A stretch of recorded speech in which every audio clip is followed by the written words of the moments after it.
I've always believed that money can be both a blessing and a curse. My name is Elena, and at 58, I've built a comfortable life for myself through years of hard work in real estate. After my husband passed away 10 years ago, I inherited his investments too, leaving me with a net worth well into the 7 figures. But my only child, my son Marcus, now 28, never quite grasped the effort behind it all. He grew up in luxury, private schools, European vacations, a trust fund that paid for his college and then some. By the time he graduated, he was living off my generosity, bouncing between entry-level jobs he quit after a few months, spending on gadgets, parties, and designer clothes like water. He'd rack up credit card bills, and I'd bail him out, thinking it was just a phase. But last year, it hit me, Marcus wasn't growing up. He was entitled, ungrateful, and heading toward a life of dependency. I overheard him bragging to friends about how he'd never have to worry because mom's got it covered. That stung. I remembered my own childhood, growing up in a modest home where my parents scrimped and saved, teaching me the value of every dollar. I wanted Marcus to learn that lesson before it was too late. So, I hatched a plan. I'd pretend we were in financial trouble. We'd lose most of our money, live simply, and force him to appreciate what he had. Little did I know, the outcome would shock us both in ways I could never have imagined. It started one evening in our spacious suburban home. I called Marcus into the living room, my face grave, a stack of fake bills and bank statements on the coffee table, props I'd printed up to look authentic. "Son," I said, my voice trembling for effect, "I have bad news. The investments, they tanked. The market crash wiped out most of our savings. We're not broke, but we're close. I've had to sell off assets just to keep the lights on." Marcus stared at me, his phone mid-scroll. "What? Mom, you're joking, right?" When I shook my head, tears in my eyes, thanks to some onion juice on my fingers, his face paled. "But, the house? My car? What about my allowance?"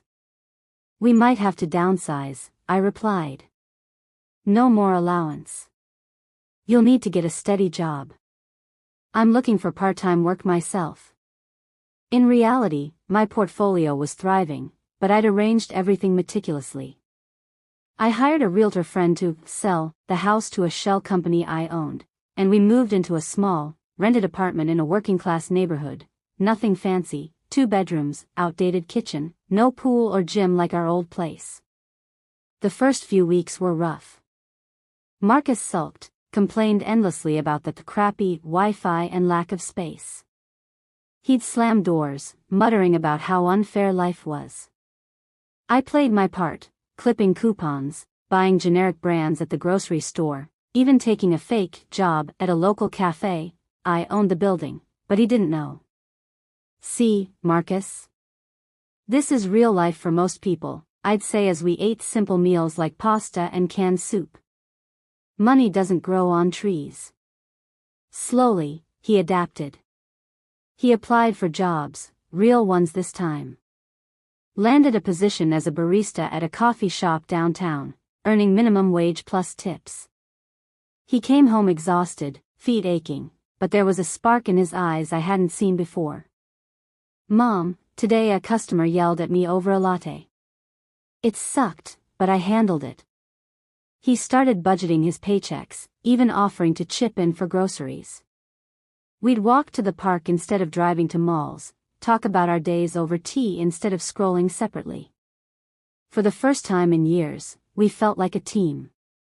I was proud, my plan was working. He was learning humility, resilience, the joy of earning your own way.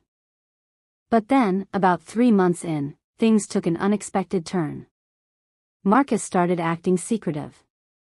He'd come home late, phone buzzing with notifications he'd quickly silence. I worried he was slipping back, maybe borrowing money from friends or getting into debt. One night, I confronted him.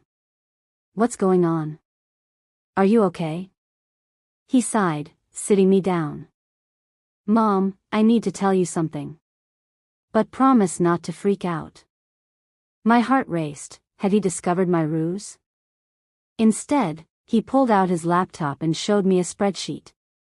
When you told me about the money problems, I panicked. I didn't want us to lose everything.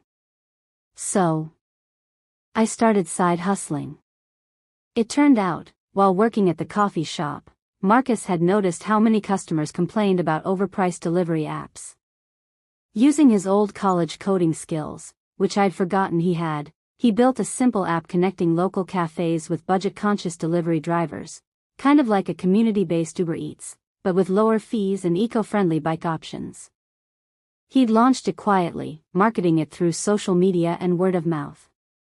In just 2 months, it had gained traction, 500 users, partnerships with 10 shops, and, he showed me the bank app, over $15,000 in revenue.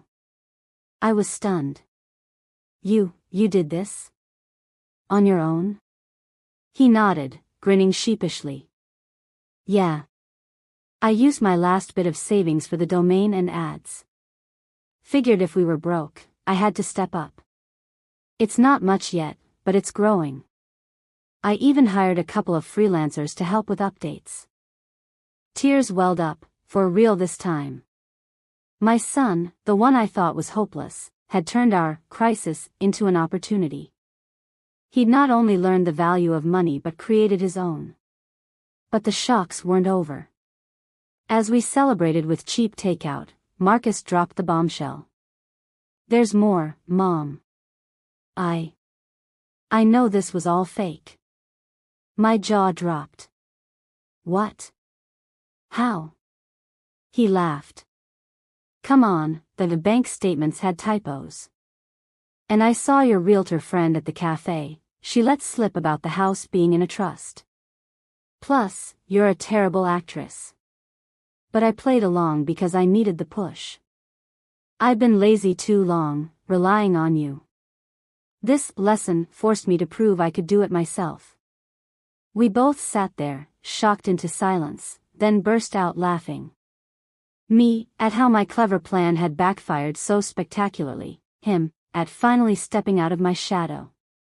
That night, we talked for hours, about his dreams, my fears, the future. I ended the charade the next day, moving us back home, but things changed forever. Marcus kept his job and app, turning it into a full-time venture that's now worth 6 figures. He's independent, grateful, and we're closer than ever. Looking back, my pretend poverty didn't just teach him the value of money, it revealed his hidden potential and mended our bond.